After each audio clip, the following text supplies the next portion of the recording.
Hey there, and welcome to another video. Tonight, whatever, I'll be going through the discography of, not the discography, I'll be ranking the albums of Norway's Gehenna. Yeah, just a band I've, always really liked and enjoyed even from back in the old days. And when I was sort of racking my brain about what bands I could go through and rank, I thought, Gehenna, why not? So, yeah, they've got 6 full lengths, and I'm just checking out Metal Archives right now. Yeah, 6 full lengths, 2 EPs, 2 demos, and got the Deadlight single there. But we'll just be focusing on the full lengths and the First Spell EP. Yeah, to me, Gehenna were one of the better, more unsung bands from Norway. I think in that period, in the early days. While everyone was sort of lauding Emperor for their keyboard stuff, I always thought Gehenna sort of got forgotten about in a way, even though they were pretty, they were covered well in magazines and stuff that I remember in the underground, but they sort of never made it to that next level, for better or worse.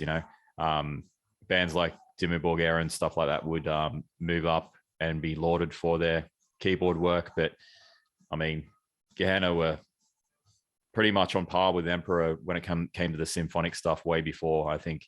And not only that, they were a lot more sinister. They had a lot more sort of dark occult sort of vibe to them. And there was a lot more interesting sort of guitar work going on underneath as well, sort of like Emperor. I think I mentioned it in one of my previous videos where certain bands who rely on the keyboards and stuff like that tend to be pretty boring underneath that. It's very basic guitar stuff, whereas I think bands like Emperor and Gehenna tend to have some more interesting stuff going on. But anyway, enough jibber jabber. I'll go through the rankings, and yeah, I'll just start off with what year they were formed and all that kind of stuff. That boring stuff you really love. Yeah, so Gehenna were formed in 1993 in Stavanger in Norway. Yeah, and like I said, they released the demo pretty quick. The Black Seared Heart demo. We've got the Ancestor of the Darkly Sky EP, Rehearsal 94, and that's leading into 94's First Spell, which originally was meant to be as a split with Bergtat. So can you imagine if that came out as a split? That would have been like one of the all-time great split albums, I think, back in the day. So yeah, not to be. I'm not sure what happened there. I did read something. Maybe it was it Head Not Found or something? Didn't want to go down that road, and anyway, whatever. Yeah, so I'll go through these albums. I'm trying to think. There's probably a few surprises, maybe. I'm not someone who just tends to love all the early stuff of Gehenna, but yeah, we'll go through it, and if anyone's very angry or whatever, just write it down in the comments or whatever. But I don't really care anyway. All right, first up, number 7, my least favorite Gehenna album is probably no surprises with this one. Murder. To me, Murder, when it came out off the back of At Immer on Black, I didn't like it at all. I remember my friend, he had a radio show at the time, and I think he sort of featured it.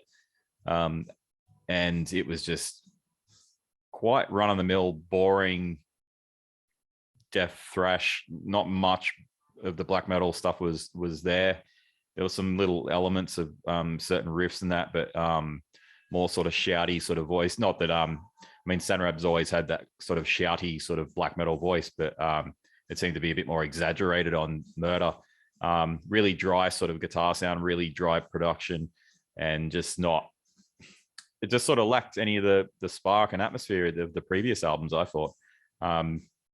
Initially, yeah, didn't want to borrow it. I've grown to sort of enjoy it these days. And I wouldn't say it's something I reach for very often. It's got some really good songs on it. Worthy Exit's a really cool song. But yeah, other than that, there's not much that sticks out. Yeah, I mean, thinking about it at the time, the bands in Norway were either going in ultra experimental ways like, Ulver and stuff like Dodonsgard, or, death metal became ultra cool to, put a lot of death metal riffs in your albums. where like 3 or 4 years ago it was like fuck death metal, we don't, bugger that. So yeah, a strange album in their discography. Not something that I'll reach for very often, but yeah, out of the seven albums I've got here today, I had to put Murder last. So yeah, that's my last. All right, up next is the most recent album, Unravel. I really like this album. It seems to have got sort of slammed in media and stuff. But what I've read, a lot of people just thought it sucked. Even some friends of mine thought it sucked. I've got one of my best mates. We bond on this album. We love it. We think it's great. But yeah, some people that I mean, just reading reviews and stuff, it seems to be like, oh, it's boring, it's this and that, which is sort of weird because a lot of people were complaining about the going on Murder and WW and stuff like that, and even I'd say from Adima on Black. And to me, this is just a very stripped back, bare bones, ultra dark, evil black metal album. So, I mean, at times it reminds me of the closest comparison is like the first Burzum album, which suits me fine because the first Burzum album is probably one of my favorite Burzum albums. I love that sound. No band really nailed that or went after it. It sort of stands, it's its own little island, I think. But just certain guitar riffs and the guitar sound in general, Sanrab seems to have sort of nailed the vibe of the first Burzum album. There's a track towards the end, I think it's End Ritual, where might be Death Enters actually, where there's sort of the church organ sort of stuff that was more present on First Spell, that sort of reappears. But other than that, no keyboards. It's just really ultra bare bones. And I don't mean that in the boring sense, but just it's almost like they're just in the rehearsal room and what no studio trickery or anything. It's just very sort of plain, but I get a lot out of it. And I think it's a really cool album, and I do listen to it quite a lot. The whole, like the intro to The Decision builds up this tension, and yeah, I think it's a great song, great Gehenna song. So yeah, number 6, Unravel. I think it's a really cool album. Okay, number 5, we have, I went with First Spell. This album sort of looked upon as a classic, and I really rate it. It's in that era, it's sort of everyone was sort of going faster and stuff, and they went sort of more with this dreary occult, evil, just I don't know how to, dismal sort of synth sort of style, slower black metal, really original, didn't sound like anything else. And yeah, I mean, I think I read in that Dale Patterson book that everything was like that. They wanted to write this like this style. They had this, and they were like, "Bam, we want to do this slower material." I think they had stuff written around this time that ended up on the next album, but they wanted like all this slow, dreary sort of material. And like I said, this could have ended up on the a split with Bergtat. So you can imagine how that would have went down if it did. But yeah, I mean, it's great stuff. I love it. But just compared to the other ones after this that I have ranked higher, and I tend to sort of rank in what I go for, what I'm going to listen to. So it's not that often I'll put First Spell on, but when I do put it on, I really enjoy it. Favorite song off this album is Unearthly Loose Palace. Can someone explain to me what the hell that is? What's an unearthly loose palace? Shivering Voice of the Ghost, another classic. Morningstar, ultra evil intro, one of my favorite intros. That's just, yeah, great. So yeah, everyone knows about this one. It's a classic, but yeah, it comes in at number 5 for me. All right, number 4. After the debacle of Murder, they came out with this album, WW, which was again, coming back to that more primitive style of black metal. There's to me, it's like a lot of mayhem and Burzum on this one, probably a lot more Burzum. Really sort of digital guitar sound. Really, I don't know how you how would I describe the sound? It's not digital, not sterile, just really cold, just a really cold production. Some of the guitar sounds, reminds me of like, say, Philosophem or something like that. But yeah, this is, at the time, it was a bit of a return to form, I'd say, compared to Murder, which isn't hard. But no, this is really, I rate every song off this album. It's something I'll reach for quite a bit. They had Frost drumming on this one. Vocally, it was all Dolgar. Sanrab sort of, relinquished the vocal duties for Dolgar, but no, he does a great job. It's really a great, grim vocal performance. Frost, he's just doing what he does. Probably one of his last faster sort of drum performances, I'd say. This was like 2005, I think. I'm trying to think what he's done after that. Probably maybe some 1349 stuff, but definitely when it comes to Satyricon material, he's, very laid back in Satyricon these days. But yeah, cool album. An album that I go to quite a lot. I absolutely love the song Pallbearer. It's just such a great black metal song, an absolute classic. Abattoir, Flames of the Pit. I never really liked that one at first, but that's been like a real slow goer for me, Flames of the Pit. So yeah, New Blood, Silence the Earth, just every song I love. So yeah, WW, check it out. That's number 4. Okay, number 3. I've gone with Malice. And for a while, I'd say Malice was my favorite. Yeah, Malice was probably the first album I actually bought of Gehenna's. They're bringing in some more sort of aggressive. They definitely got a lot more aggressive on this album.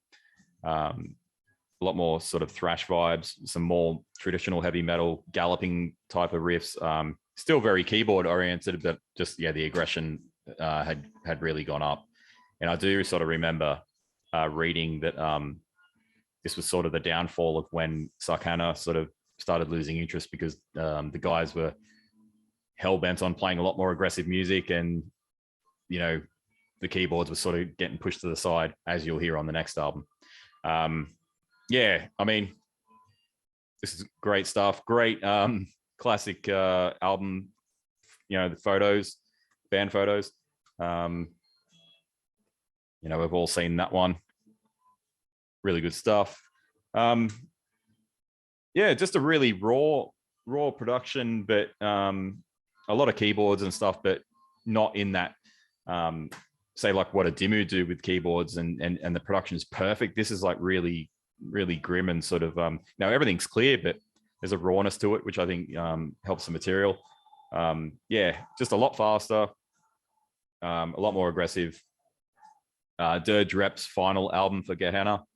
After this, they had a falling out, and he did come back later on for some live stuff, and I think he may have been going to play on an album and it didn't work out. But yeah, he sort of after this, it was all over.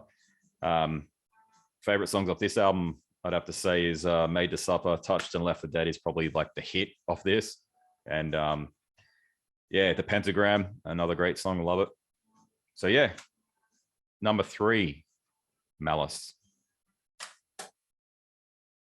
Okay, number 2, I've gone with Ad Emmeron Black purely because it's an album that I listen to so much. I put it on today and I absolutely loved every song on it. I was sort of disappointed with it when it first came out. It was sort of coming out at that time when Moonfog was sort of shifting, their whole, it was sort of leading into that era of, where Satyricon and say Dot Omsgard were going in that more experimental vein. And Gehenna on this one, the keyboards are there, but they're very more in a supporting sort of minimalistic role, and they work perfectly when they're utilized. This is a riff album, very fast. Some more death metal riffs seeping in, like I can hear some sort of deicide sort of stuff. The drums are a lot more death metal. A lot of really fast double kicks with slower tempos, stuff they hadn't really utilized before. And just a more I wouldn't say rougher. It's just more savage sort of material. So yeah, this was Sarkana's last album, and she didn't really seem to, play too much on it. I'd say I think that she was credited for The Devil's Work, maybe something like that. But there are little bits and pieces on each song that have, some keyboard stuff, but it's more just floating in the background. There's some lineup changes around this time as well. They got a new drummer, Dirge Rep left. So they got, I think it was Blood. He came in. I can't remember what band he was from, something 122 Stab Wounds or something like that. They got, I think it was a new bass player or something. So yeah, there was definitely some lineup stuff going on. But yeah, I love this album. It's brutal. It's got the atmospherics as well, but it's not reliant on the atmospherics like they were in their previous albums. Really cool black metal guitar sound. It's just really, it's got power, but it's got that bite to it as well. Great album. I think it's totally underrated at Emma on Black. So that's my number 2. And my favorite Gehenna album, number 1, is Seen Through the Veils of Darkness. This is just it sort of sums up Norwegian black metal, or that feeling I get with Norwegian black metal from that mid-90s period. It's just full of mystique, mystery, and just this dark floating keyboards. It's just absolutely brilliant. But on this one, say compared to First Spell, they had upped the ante with the faster material and a bit of aggression. Definitely not as much as Malice, but definitely way more than First Spell. So it's a lot more riffier, probably a bit more thinner guitar sound than they had on the albums after this. And just some, really, really cool songwriting, great vocals. The guys, obviously share vocals, it's Dolgar and Sanrab. Svartalv sings on A Myth as well. So, and also we've got Garm singing on Vinterricket, I'm pretty sure it is. So yeah, there's some diversity there with the vocal styles as well. But this is just a really dark, evil album. Really well written material. And when I listen to Gehenna, it's like, this is what I go for. It's definitely my favorite. Pretty much since I heard it, because it was one of the later ones I heard up until that point. I think, I definitely heard Malice, and then I think I got this, maybe even after At Emma on Black. So I was pretty late to this album because the shop that I used to buy CDs from didn't actually have this. So when I got it, I was like, whoa, this is fantastic stuff. So my number 1, Seen Through the Veils of Darkness. I'm sure everyone rates this album, but yeah, that's my number 1. And thank you again for watching. I'll see you next time.